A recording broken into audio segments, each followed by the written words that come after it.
Chapter 596, Clue. In the majestic palace with stone columns propping it up, Klein sat in a high-backed chair as he lightly tapped the corner of the long, mottled table. He first eliminated the method of seeking a sequence 4 unshadowed from the sun pathway. This was because he had almost zero contact with the Church of the Eternal Blazing Sun. It was very difficult for him to find help from anyone. Secondly, he suspected that an unshadowed was unlikely to be capable of cleansing the mental corruption in the all-black eye.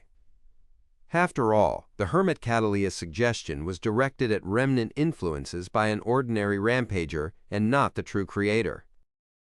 Seeking the help of an angel or true God's power isn't realistic either.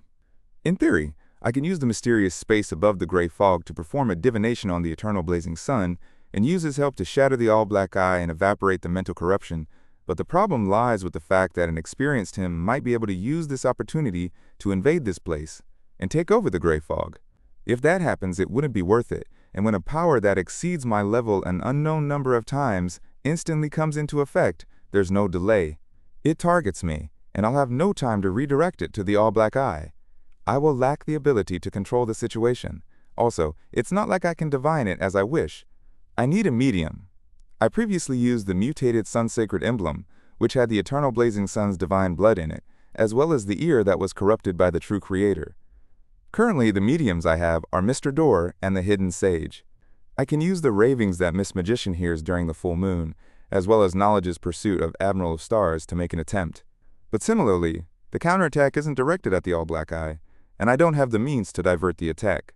Mr. Azek has yet to recover. Snake of Fate Will Alceptin has yet to be born. From the looks of it, I can't find an angel to help me either. Sigh. I still know too few high-ranking figures. Right, there's also something akin to an angel, the evil spirit in the ruins under Backland, that's suspected to be King of Angels Medici. But that fellow is scheming with unknown plots and malicious intent. Unless there's no other method, I will not consider it. Yes, taking the risk isn't worth it at all. If that's the case, I might as well give up on the all-black eye and search for the main ingredients of a marionettist. It's only the dust of ancient wraiths and the core crystal of a 6-winged gargoyle. It's even possible that the former can be found in the underworld. In that case, performing a new search is a viable choice, while finding a mystical item that's similar to the blood vessel thief is another choice. With the gray fog shielding me, I can use its theft abilities to its full extent. I'll definitely be able to separate the true creator's mental corruption from the all-black eye, and I wouldn't be afraid that it would return. The easiest method is to throw the corrupted mystical item far away once the theft is completed. Then I'll bring the pure all-black eye back to the real world, causing the physical separation of the two items. Well, how am I to find a similar mystical item? Mr. Hanged Man didn't say anything after seeing the methods, which implies that he doesn't know either. However, I can ask at the next tarot gathering. Ma'am Hermit, Miss Magician, Miss Justice, Little Sun, and Emlyn White all have their corresponding information and resource channels. I can try searching for it myself this week. I'll start with Vice Admiral Iceberg. Her third mate, Flowery Bowtie Jodison, has beyonder powers that can steal. Perhaps he might know where there might be similar mystical items. Klein's thought process gradually cleared up as he formulated an initial plan. He first performed a divination before rapidly returning to the real world. He got out of the decadent state of lying slump in the reclining chair drinking beverages and reading newspapers as he quickly set up a ritual. It was still 3 candles, but the difference was the symbol he drew. It was the sacred emblem of the God of knowledge and wisdom, an omniscient eye on an open book. The ritual's silver dagger also switched to a brass knife. In mysticism, the blue planet corresponded to the God of knowledge and wisdom, and the metal that belonged to the blue planet's domain was mercury and brass. Klein had long considered the problem of contacting Vice Admiral Iceberg, Edwina Edwards. Therefore, he prepared a set of soulfall ritual materials. After a series of processes, he burned the corresponding herb powder, and he dripped the extract and essence from lavender and mint. Amidst the faint, clear, and mysterious fragrance, Klein took a step back and used ancient Hermes to recite an incantation. I pray for the power of knowledge. I pray for the power of rationality. I pray for the God of wisdom's loving grace. I pray that you allow me to communicate with the spirit of Edwina Edwards, the teacher who pursues knowledge, the researcher of spirit world creatures, Vice Admiral Iceberg of the Seas, who hails from Lemberg. Klein's voice reverberated as the altar instantly turned gloomy and cold. Be it the brass knife or the metallic bottles, all of them floated up. It succeeded. The Golden Dream is still within 500 nautical miles. Klein first felt a sense of delight before he saw the flames of the 3 candles lengthen. They were tainted with a pale white with a hint of dark green. He knew that the soulfall ritual was essentially to free his body and allow the target's astral projection to possess him to establish an effective communication channel. He would be lacking in the necessary protection, making it easy to be attacked by the target of the soulfall ritual. Therefore, he had divined ahead of time to determine the danger from this matter. Besides, after meeting and conversing with her, he believed that Vice Admiral Iceberg Edwina wasn't a person with malicious intent. He temporarily found her trustworthy. At this moment, the wind within the wall of spirituality produced mournful sounds. Klein only felt an ice-cold power descend upon him from the void in an attempt to enter his body. Then he was surprised to discover that it wasn't like he expected. He had the necessary strength to resist and control himself, instead of being possessed by her.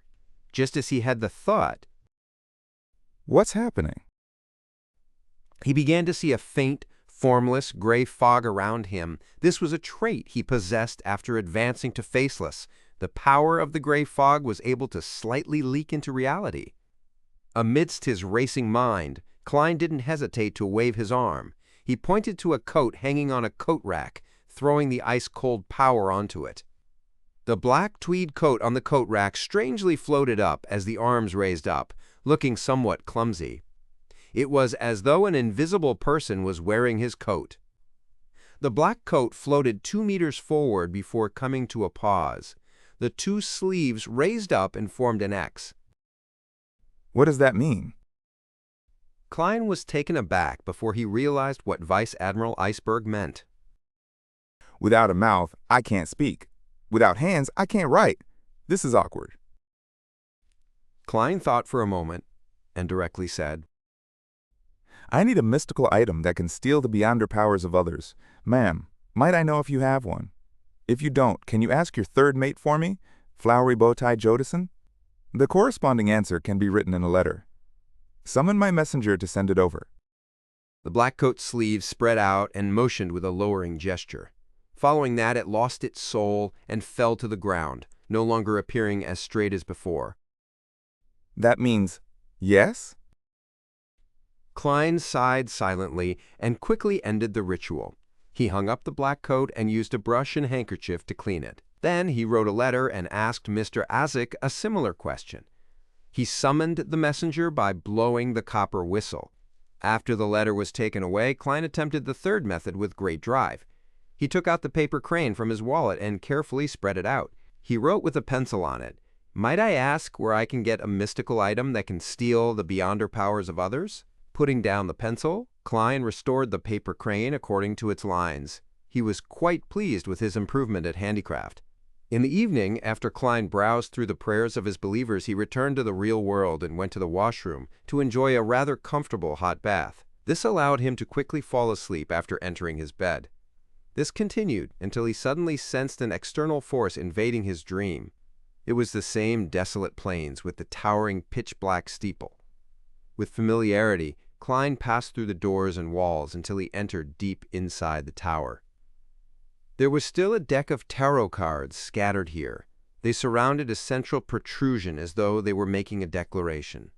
However, as a seer, Klein could only interpret it as chaotic and contradictory. On the protruded area, the text had already changed. The silver words formed 3 sentences. Ha a many ki rareside, many ki rareside. Die some.4 The first line wrote, I am only a child that has yet to been born. Klein's expression froze as though he was hearing an infant cry. Please, I beg you, don't make things difficult for me. Such communication is very tiring. The second line was equally succinct. The clue lies in you. Daka. The third line was, don't ask me what the clue is because I have no idea either. That is to say that Snake of Fate Will Septon can foresee a clue on me, but he is unable to foresee what it is exactly. That feels like a charlatan's divination. No, I can't say so. I can't include myself in such criticism. Klein remembered the information and exited the dream before returning back to sleep until daybreak. After breakfast, he began recalling the items and matters he had experienced before to seek out the so-called clue. At this moment, his spiritual perception was triggered as he quickly activated his spirit vision. The skeleton messenger remained huge, but unlike the last time, its head didn't pass through the ceiling. This was because it had spewed up from the floor, so half its head was in the level below. In such a situation, it looked at Klein at his eye level and placed the return letter on his palm. Seeing the messenger crumble like a falling waterfall, Klein was taken back. He muttered, feeling both angry and amused. So you do know some manners. You're getting more considerate after all. You've changed greatly after knowing that you wouldn't be transferred to me. Klein rapidly retracted his gaze and opened the letter to read Mr. Azek's reply. Stealing the beyonder powers of others is from the Marauder pathway. In the fourth epoch, it belonged to the Amun family, the Zoroast family, and the Jacob family. They seldom appeared after the War of the Four Emperors. Rumor has it that some of their members have formed an alliance and call themselves Hermits of Fate. I can't remember any further. You can try attacking from the angle of the descendants of these three families. Amun. So a blasphemer refers to this pathway? The Jacob family was one of the 5 angel families of the Tudor dynasty. It was equal to Abraham, Ammon, Antigonus, and Tamara. As for the Zoroast family, it's from the Solomon Empire. Hermits of Fate. Fate Hermit. The clue lies in me. Klein suddenly sat up and recalled an item. It was the mysterious badge from Lenivus. The symbols on it were none other than that of fate and concealment. Chapter 597. Klein's Plan. Lenivus is likely a Sequence 8 swindler. This happens to be from the Marauder pathway. It's not incomprehensible or unacceptable that he would have the admission ticket to the corresponding gathering. On the contrary, it's very logical. Purchasing a mystical item, which can steal the beyonder powers of others, at a gathering with the Hermits of Fate is definitely much easier than other circles. From the looks of it, this is the so-called clue Will Septon mentioned. Klein sat by the edge of the bed and suddenly brightened up. He hurriedly set up a ritual to summon himself and went above the gray fog to bring back the eyeball-sized badge to the real world. On the front of the badge was a symbol that depicted fate and concealment, and behind it was a ring of tiny and compact words in ancient Hermes. You can join if you have this item. Klein was just about to inject his spirituality to activate the badge and send out the information to synchronize it with the latest gathering time and location, when he suddenly turned hesitant. How careless am I? I actually forgot to divine if doing so will be dangerous. If that gathering has Lenivus's demigod senior and he uses it to lock onto me, that will be troublesome. It's just like how Vice Admiral Ailment Tracy was able to quickly find a demoness of unaging to help her. I must take precautions. A person should be rash when the time calls for it, and be a coward when necessary. Klein smacked his forehead and cautiously returned to the mysterious space above the gray fog, where he used spirit dowsing to perform a divination. After receiving a revelation that there wasn't any danger, he breathed a sigh of relief and left the gray fog. He then sat in the reclining chair in his in-room. With the injection of his spirituality, the badge emitted a blurry luster and quickly condensed into an inconspicuous light beam, shooting out into the air. Before long, the same light beam returned and dispersed, transforming into a palm-sized piece of illusory goatskin parchment. On it was written the words in ancient Fasak, 6 June 1350, 9 p.m. at the Tussock River's estuary. That's another 4 more months. With this much time, it wouldn't be a problem for me to find the marionette's main ingredient all over again. The only obstacle is a lack of money, but that's not too difficult. I now have a wealth of 6,945 pounds. I should have more than enough after selling another 1 or 2 beyonder characteristics. Besides, there are so many moving bounties at sea, No, I can't be so conceited. I have to eliminate the 4 kings and the 7 admirals. What kind of clue is this? Klein leaned forward, arched his back, and began thinking hard. As he thought about the gathering of the Hermits of Fate, he suddenly thought of someone. Leonard Mitchell! My dear poet had participated in the Hermits of Fate gathering in Bobber Valley. Regardless of his goal, whether it's for official work or private matters, there's a possibility of him obtaining a mystical item that can steal the beyonder powers of others. I can borrow it from him or buy it through him. This is the real clue? Klein felt energized as he quickly came up with a rough plan. First step, place the radio transceiver above the gray fog to accumulate its aura. Second step, use the radio transceiver to contact a Rhodes a few days later. Third step, ask it where I can, with relative ease, obtain mystical items that can steal the beyonder powers of others. If the answer is very clear, the fourth step will follow what the information says, easily completing my goal. If the answer is vague or fraught with danger, the fourth step can be to ask my dear poet's present location.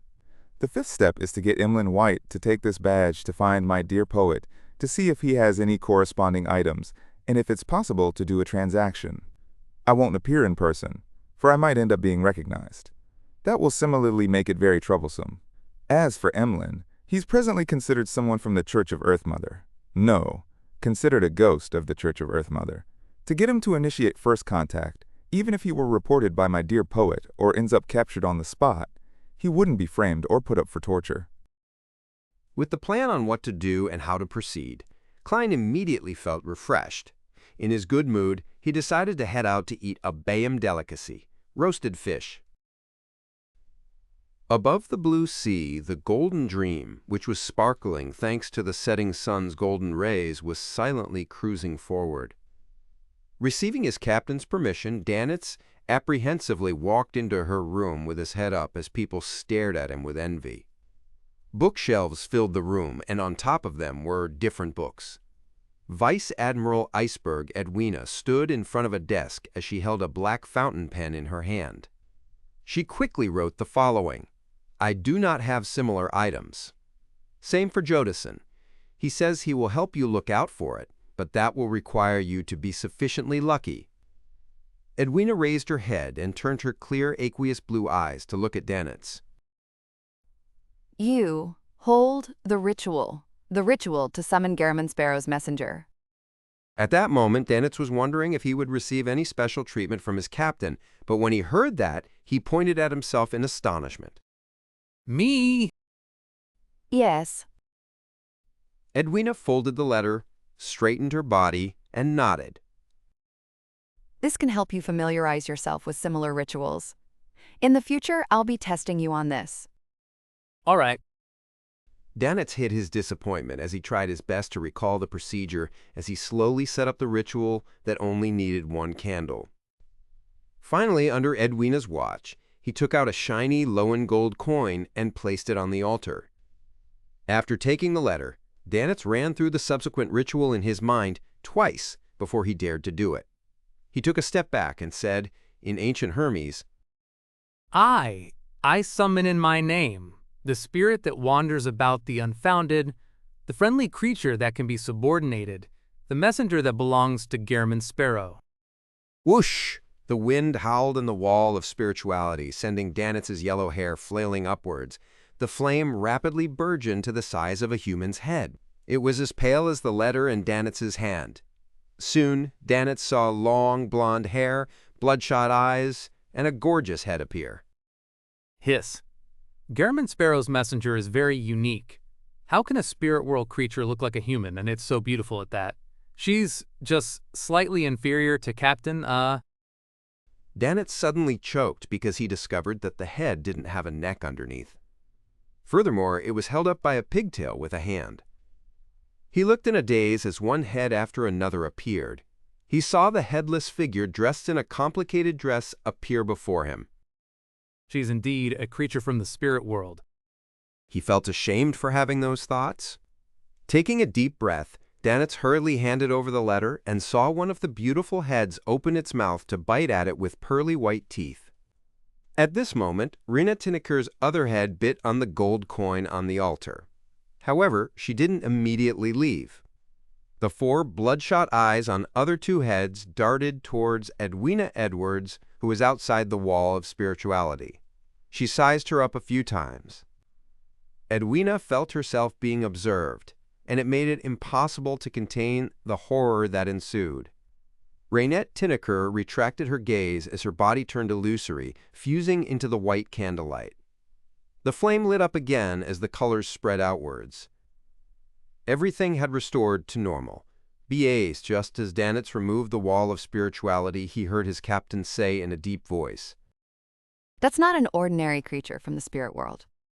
Not an ordinary creature from the spirit world?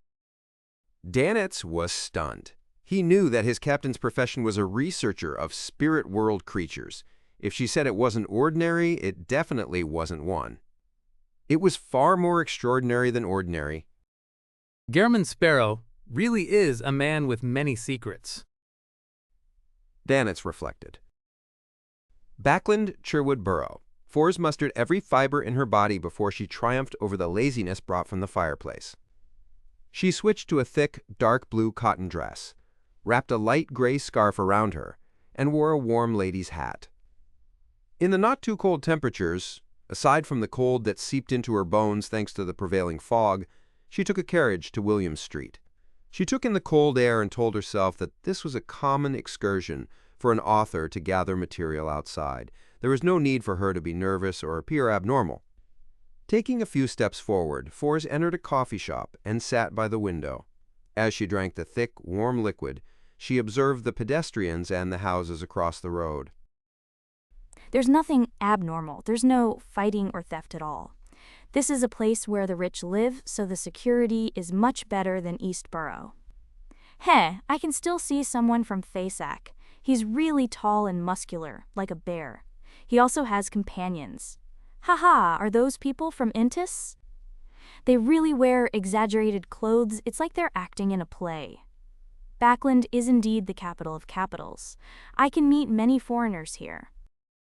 Fors gradually forgot her goal and opened up a notebook to record down material for her novel. After she finished her coffee, she circled the street and left after finding nothing peculiar. She planned to come again on Thursday.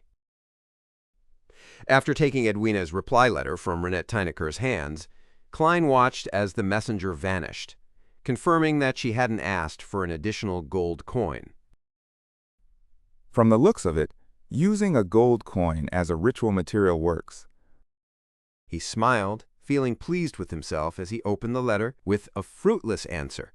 He planned on going out to walk the streets to find a chance to engage in true acting so as to conclude the principles. At this moment he heard knocking at the door. It was Captain Elland. Klein silently opened the door and said, I was just about to look for you. Elland chuckled and said, There's no need. As long as you register a place with your identity, I'll be able to know where you're staying. The Governor General's office and the military have quite good control on the inns, after all. Klein nodded without a word. Elland turned his body halfway and pointed at the corridor. I'll bring you to see someone. The White Agate is about to return to Pritz Harbor. If you need help or have any information to provide, you can find him. We're often generous when it comes to payment. This was what Klein had previously mentioned to him before. All right. Klein reached out to the coat rack. After wearing his coat, Elland led him straight to the Ameris Leaf Bar and to a corner inside. In the basement of the Ameris Leaf Bar, Wormtongue Mythor King looked at strongman Ozil opposite him and asked, Have you gathered the recent intel about Blazing Danitz? Yes. Ozil said with a smile. Last week, Blue Eyes Meath saw Blazing Danitz with an unknown adventurer. Chapter 598. Windfall. In a corner of the Ameris Leaf Bar, Elland found a man wearing a coffee-colored jacket, patted him on the shoulder, and laughed. Why aren't you drinking Lanty-proof? The man was in his 30s, having a rather common face. It was obvious that he had Lowen blood running through his veins. He had brown hair and eyes, with a somewhat high nose bridge. His tipsy appearance instantly vanished as his eyes turned sharp. He swept a glance at Elend and Klein before his eyes turned turbid again. He said, sounding completely intoxicated, "I've already drunk. I'm drinking Zarhar to lessen the effects of the alcohol." Zarhar was a locally produced malt beer. It was cheap and tasted quite good. Ellen chuckled and pointed at Klein. Gehrman Sparrow. Then, he introduced the man to Klein. Oz Kent. You can call him Kent. Chat amongst yourselves. I'll have to return to make preparations. I'll be setting off early, tomorrow morning. He waved his hand and left without any hesitation. Klein pulled over a nearby chair and sat down. He didn't get any alcohol as he expressionlessly looked at Oz Kent. The staring made Kent feel extremely uncomfortable as he downed a mouthful of Zarhar and said, "Find me if there's anything in the future. You'll be paid as long as you provide any intel of value or if you help us do certain things." He wasn't worried that the drunkards around them would hear their conversation, as many gangs and pirate crews would say the same thing. The words used to rope in informants were usually the same. All right. Klein had the strong urge to ask if he could be reimbursed for dressing up as Helene to assassinate Vice Admiral Ailment despite it being paid by Danitz. However, it was just a thought. Oz Kent chuckled while appearing completely drunk. "I heard Ellen mention some things about you, but I have to remind you that one shouldn't be too crazy out at sea. You need to take note and try your best not to provoke the pirates. What I mean is to not fight them head-on. Privately providing us information would be fine. We will keep it a secret for you." This time, he had clearly suppressed his voice. Seeing no response from Gehrman Sparrow, he added, "Pirates wouldn't bother with any chivalrous code, nor will they abide by the kingdom's laws and rules. Burp. If you have a family at different port cities or some island colony, they'd definitely be capable of attacking your family." Family. Klein fell silent for a second before calmly saying, I do not have a family. "They will also attack your friends." Then he heard Gehrman Sparrow reply in an unperturbed tone, I do not have friends. "They will also ambush you. They will also bribe people to learn about your schedule and intercept your ship. At sea, a single person's strength is often so inconsequential." Klein said rather calmly. I wouldn't reject them from giving me money. That's basic courtesy. Giving money? Oz Kent was clearly taken aback, as he found Gehrman Sparrow's words incomprehensible.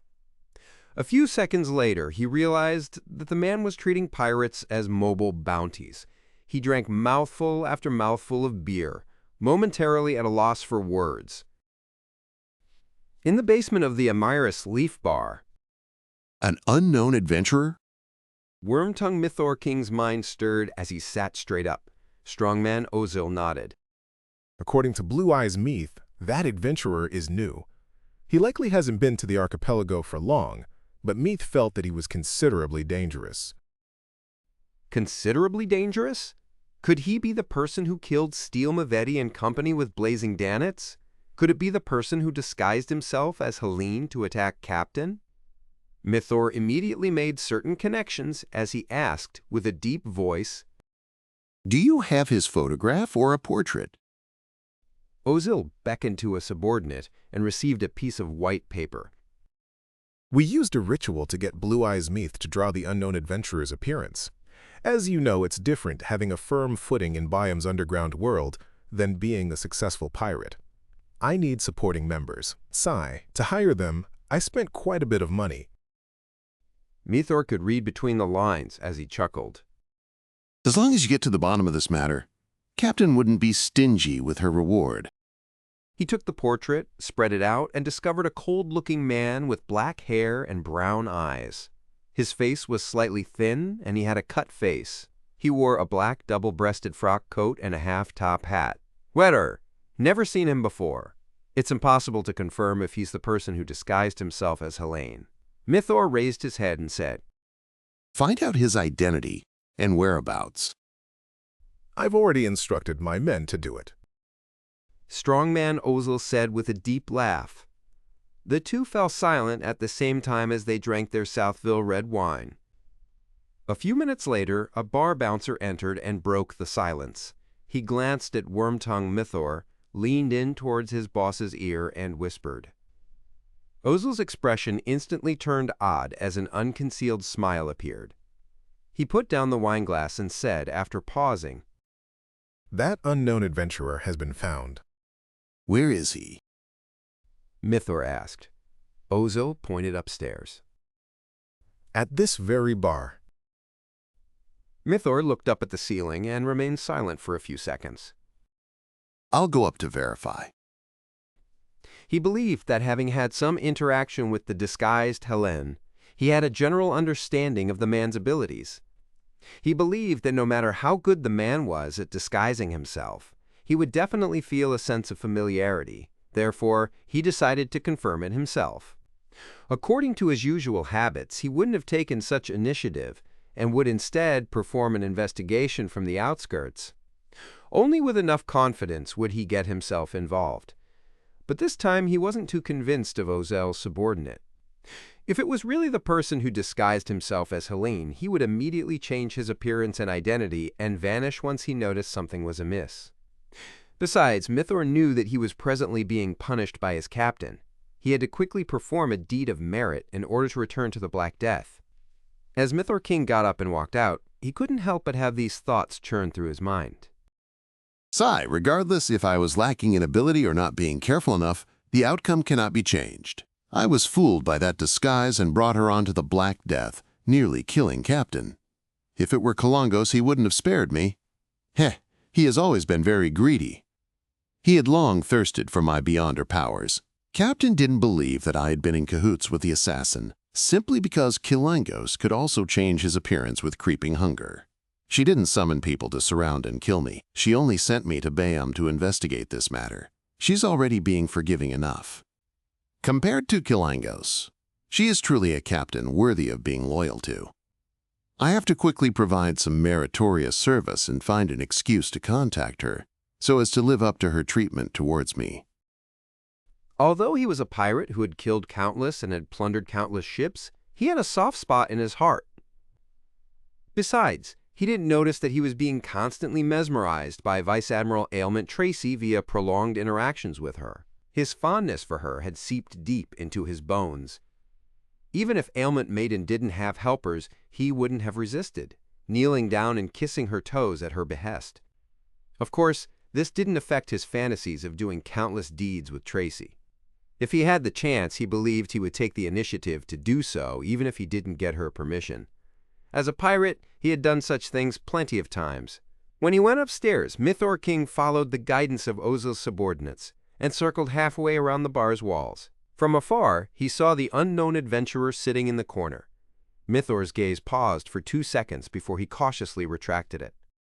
Identical to the portrait, but I don't feel any familiarity. Is it because his disguise is sufficiently good, or is he someone else, for example, Vice Admiral Iceberg, Edwina? She can mimic the beyonder powers of those she had seen before.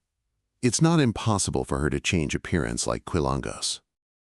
But at this moment, Klein's spiritual intuition as a seer told him that someone was observing him.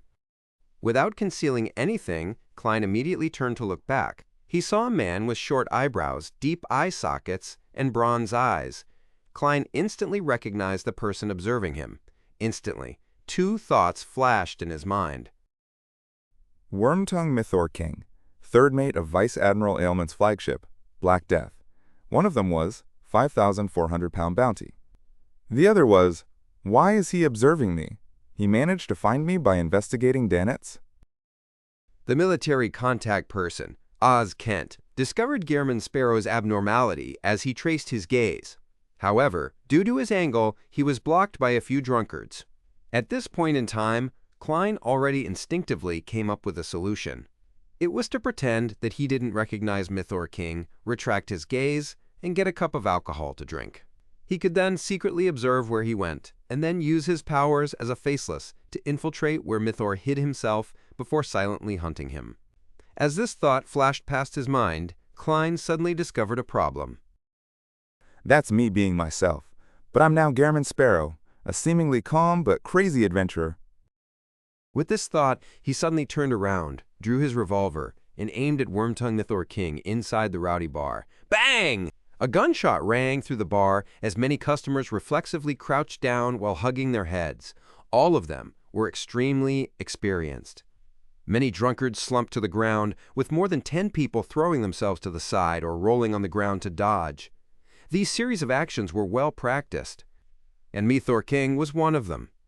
However, Klein didn't really pull the trigger, as he was afraid of injuring the innocent bystanders by mistake. There were many customers in between him and Mythor.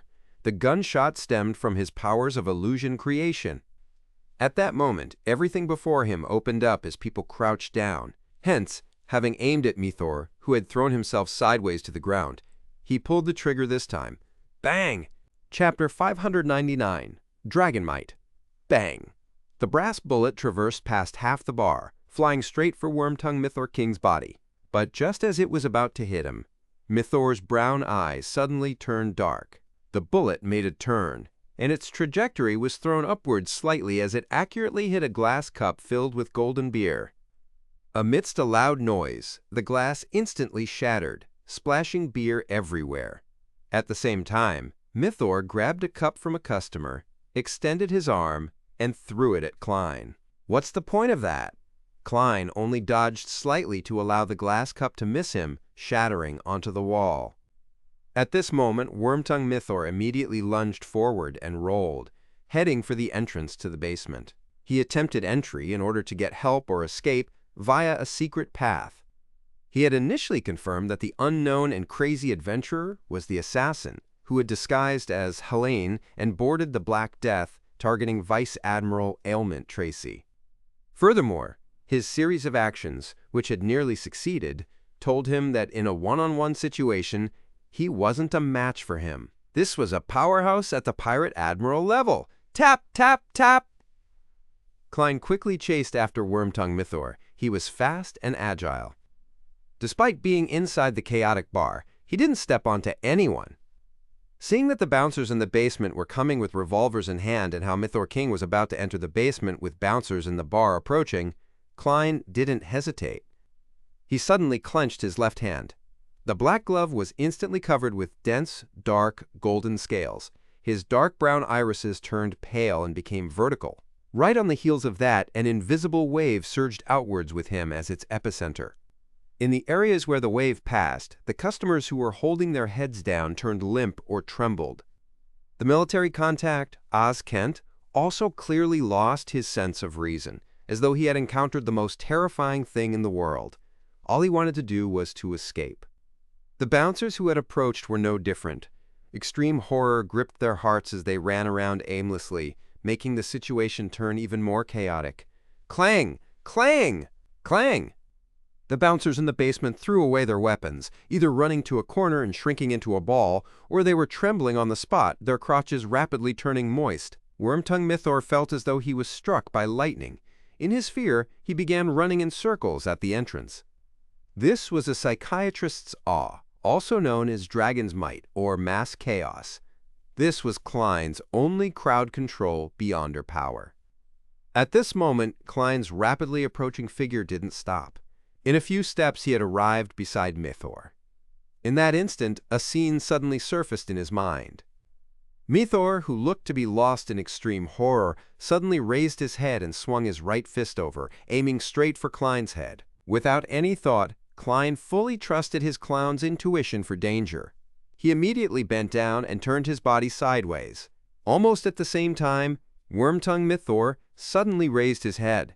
His brown eyes were dark and clear, without any sense of muddle-headedness. At some moment in time, he had shaken off the effects of Dragon's Might. This was something that exceeded Klein's expectations. Bang! Mythor's muscles bulged as he bent his back and threw a punch that resembled a cannonball. However, he didn't hit his expected target, and instead hit the wall of the entrance. Creak! The spot where his fist connected threw up pulverized bricks. Quickly, a huge hole that seemed to be covered in a spiderweb appeared. The entire bar seemed to shake. The power of the punch was far stronger than a revolver's bullet, but at this moment Klein had already flashed behind him. His body straightened up again as his glove seemed to be covered in a layer of gold. His brown eyes lit up with 2 flashes of lightning as they shot out like bullets. Interrogator's psychic piercing. Ah! Mythor King let out a shrill cry, but he didn't fall to the ground. He rolled as he grimaced in pain, holding his arms to protect his head. He soon magically recovered from the pain of psychic piercing, but he felt ice-cold metal at his forehead. He saw the cold and thin adventurer pull the trigger. At such a close distance, even though psychic piercing's effects could only be maintained for a second, it was enough for Klein to raise his right arm and place the revolver's barrel at Wormtongue Mythor King's head. Bang! Mythor King's pleas shrank back from his half-agape mouth and into his throat, as a picture seemingly formed of blood and white material appeared on the wall behind him. It was melancholic, fresh, and messy. The luster in his eyes vanished as Mythor collapsed backward, leaning against the wall before sliding to the ground. At noon on the 1st of February 1350, Wormtongue Mythor was hunted. Klein glanced around at the chaotic bar and closed the door to the basement. He chained the door with the existing chains and forcibly made a knot. He bent down and dragged Mythor King down a few steps, but he didn't directly enter. As he was wary of enemies who might suddenly charge out from inside, he opened up his palm and aimed it at Wormtongue Mythor's corpse from above. He had no qualms about grazing the Black Death's third mate. He believed that he was definitely someone with heinous crimes to his name. Firstly, he was once a subordinate of Vice Admiral Hurricane Quilangos, and the deceased pirate admiral had once massacred an entire ship. He was a rather cold-blooded person. It was simply obvious from what the red-glove nightmare inside Creeping Hunger had encountered. Secondly, Mythor was working for Vice Admiral Ailment, which was equivalent to working for the Demoness sect. It was unknown how many cases of human trafficking he had been involved in. Creeping Hunger restored its thin, human skin appearance as his palm cracked open, producing 2 bloodshot eyes. In an instant, a biting cold wind stirred in the entrance's passageway to the basement. It constantly spun around Wormtongue Mythor's corpse, slowly outlining a blurry figure with short eyebrows and deep eye sockets. Black but undull points of light rapidly surged out of the corpse, combining with Mythor's spirit body. All of them were injected into Creeping Hunger, where an empty finger was waiting for it, forming a connection with the surroundings to a certain degree. Creeping Hunger first went from a black color with a sinister and noble vibe, before returning to its original state as it suffused its desire for flesh and blood. Klein silently diverted his senses to it for a few seconds and was pleasantly surprised that the powers he received were rather useful. Although there were only 2, they were much better than the previous 3 he had obtained from the zombie sequence. At this point, he learned that the mid-sequence Beyonder was a Sequence 6 Baron of Corruption from the Lawyer Pathway. One of them came from a Baron of Corruption, and the other came from the Sequence 7 Briber. The former was distortion. By distorting the target's words, actions, and intent, he could formulate a certain order that provided himself with an advantage, so as to achieve the goal of restraining and influencing his opponent. The latter was bribe, which was one of the various powers of a briber. More accurately, it would be bribe, weaken. The premise behind using this power was to give the target a certain item, then, for a certain amount of time, greatly weaken the target's attacks, defense, and control over him. Klein came to a realization. Give the target a certain item. His act of throwing a cup of alcohol was considered a bribe, as expected of the Black Emperor pathway. It finds loopholes in order while it appears domineering. It's no wonder my dragon's might and psychic piercing powers weren't as effective as I imagined them to be on Mythor. Even my bullet strength was reduced. I thought that shot would have blown his entire head up. At the same time, he understood why he had involuntarily flown towards the Black Emperor, where King of the Five Seas, Nast, was. It was because Nast had distorted his intent to proceed forward, making it impossible for him to stop.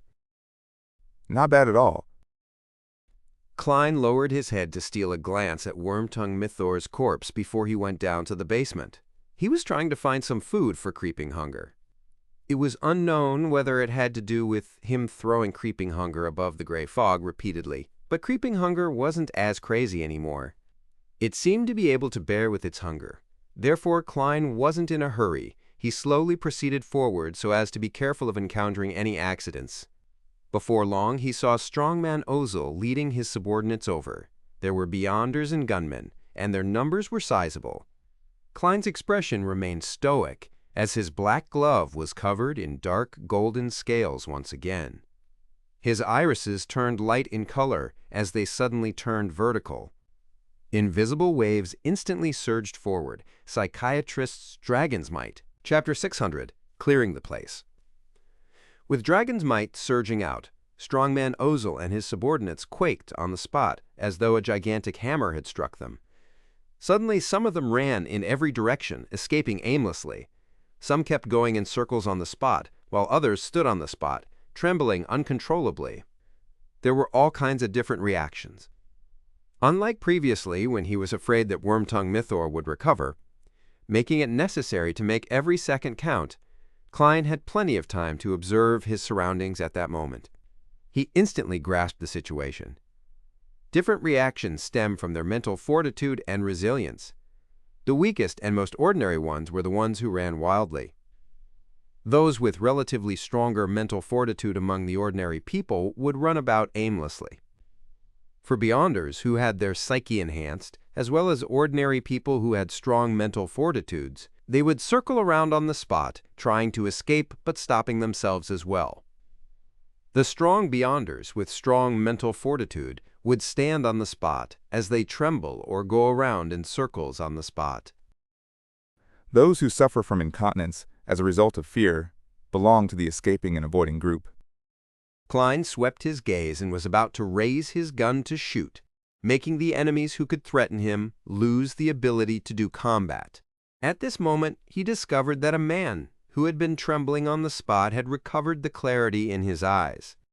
He was about to escape the influence of eye. As for the others, they were also showing symptoms of recovering. Considering how he didn't have the ability to finish all of them off in such a short period of time, and how a gunshot would jolt a number of them back to their senses, as well as how different Beyonders, when combining their different powers together, could cause him harm, Klein changed his mind and made the glove on his left palm be tainted with a sinister, reflective blackness. His eyes turned dark as he forcefully distorted the intents of the people who were waking up.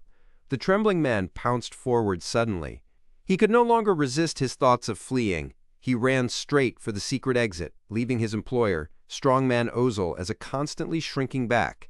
Klein rapidly switched between Psychiatrist and Baron of Corruption, using Dragon's Might, followed by Distortion as he repeated this sequence. Soon, and he chased all the mentally Ozil's strong or resilient bouncers to the basement. Although there was no way of comparing Creeping Hunger to a genuine shepherd, switching between different souls required a certain amount of time to cool down. Klein grasped this rhythm very well. He easily completed his goal while there were still some remnant effects from Dragon's Might. However, he also discovered a problem.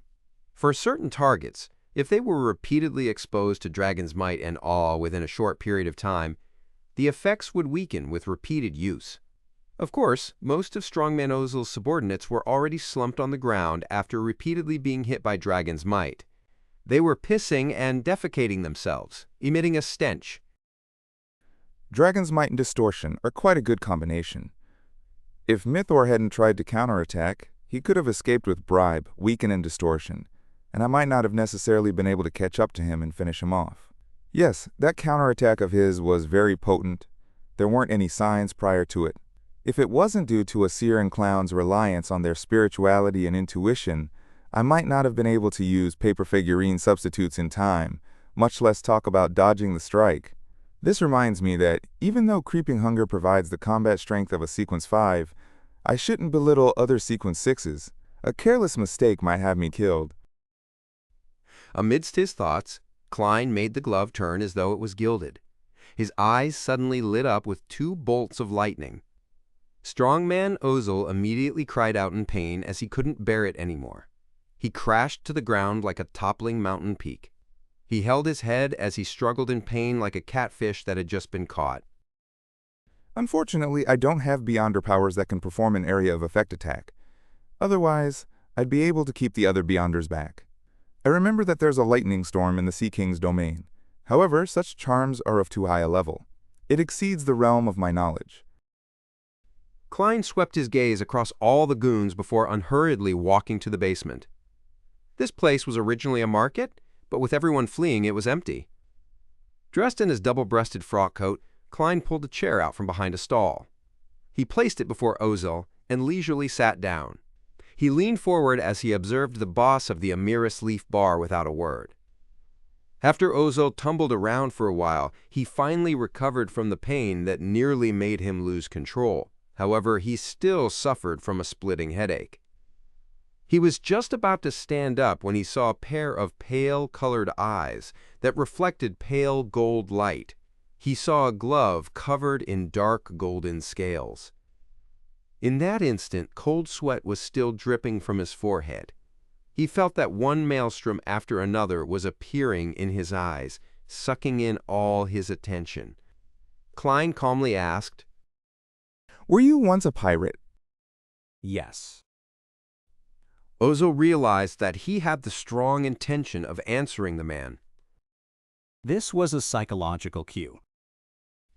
Klein asked again without a change in tone. What deeds have you done in the past that violate the kingdom's laws? Ozil didn't hide anything from him. He simply explained what he had done as a pirate and as the boss of the Amiris Leaf Bar. It included his plundering of liners, raping female passengers, and killing the innocent. This included striking down competitors and kidnapping their family members, setting ambushes to sink an entire family to the bottom of the ocean. Klein listened to all of this in silence, and the corners of his mouth curled up slowly. He clapped his left palm against his right hand and said, "What a competent pirate and passable gang boss." Amidst his praise, he extended his left hand as a ferocious mouth opened up on the thin human skin. Shrill screams resounded in the basement, but it stopped after a few seconds. All that was left were echoes. Klein sat in his seat, watching silently as the bright points of light slowly gathered in front of him. Around him, all the goons who were suffering from incontinence instinctively distanced themselves from him. As they crawled, they left stains on the ground. Moments later, Klein slowly stood up. He bent down to pick up a pure, spherical light that was the size of a baby's fist, as well as the wallet inside Ozil's clothes. After stealing a glance at the thickness of the wad of cash, he put away the two items and holstered his revolver. He took off his half-top hat and bowed at the trembling goons in the corner.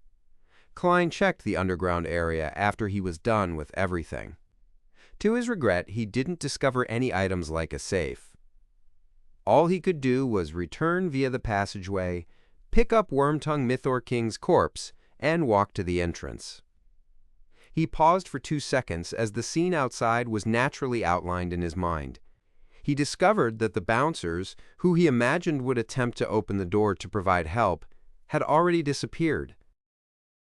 The dragon's might from just now made them realize that it's a battle between Beyonders, so they retreated. As expected of a region where pirates are everywhere, some ordinary people still have a chance of understanding about Beyonders. It seems such matters happen often here. Some fugitive suddenly gets arrested by the mandated punishers. Klein undid the metal chains and reached for Mythor King's pocket in passing and took his cash. He held back the urge to count his earnings as he burned a paper figurine and threw it outside before opening the door to the entrance. He then walked out with Mythor's corpse. At this moment, most of the customers in the bar were gone. There were only about 8 people hiding in different spots to await the outcome. Klein surveyed the area without any expression as he saw gazes frantically retract. The only person who dared to look at him head-on was Oz Kent. He was frowning as he watched Gehrman Sparrow carry a corpse over slowly. Bang! The corpse flew in front of him, smashing over a table. Oz Kent focused his gaze as his pupils instantly contracted. Wormtongue Mythor King, Vice Admiral Ailment's third mate, Mythor King. He looked up in shock, stealing another glance at Gehrman Sparrow. Klein revealed a faint smile.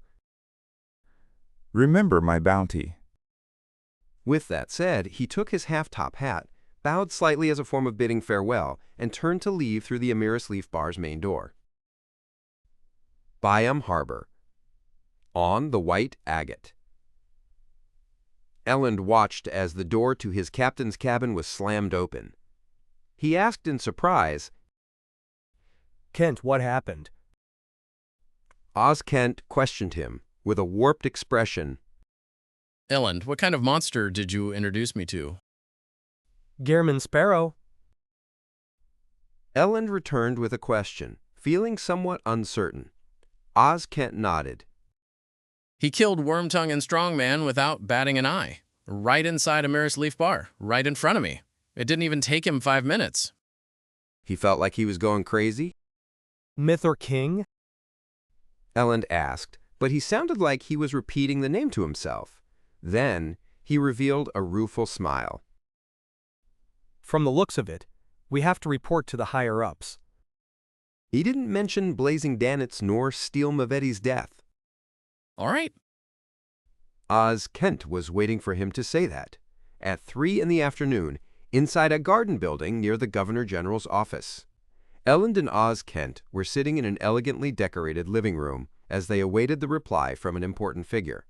After an unknown amount of time, a young man with neatly combed back blonde hair walked down the staircase and said to the two, The General says that since he temporarily doesn't show any animosity, we should honor the agreement and continue our cooperation from before. However, we must be careful. Send a telegram back to Backlund and secretly investigate his true identity and intentions here at sea. Also spread the news that he killed Mythor King. To the pirates. Yes, Mr. Luand. After receiving clear instructions, Elend and Oz Kent immediately heaved a sigh of relief. Inside the inn, Klein did a divination and counted his cash, confirming that he had received £327, 9 soli, 5 pence, and a Beyonder characteristic from a Sequence 8 pugilist from the Warrior Pathway. This is also an item worth 600 to 700 pounds. Furthermore, there's Mythor's bounty. Even if I deduct the labor fees, there will still be several thousand pounds. Oz Kent might not dare to take his cut. This is quite a good harvest. It's like a windfall. Klein thought in comfort before holding a ritual, sending creeping hunger up to the gray fog. To be frank, he felt that Dragon's Might, Frenzy, and Psychological Q were 3 rather useful Beyonder powers that he couldn't bear to part with. However, since he had already promised Miss Justice, he ultimately chose to abide by his promise.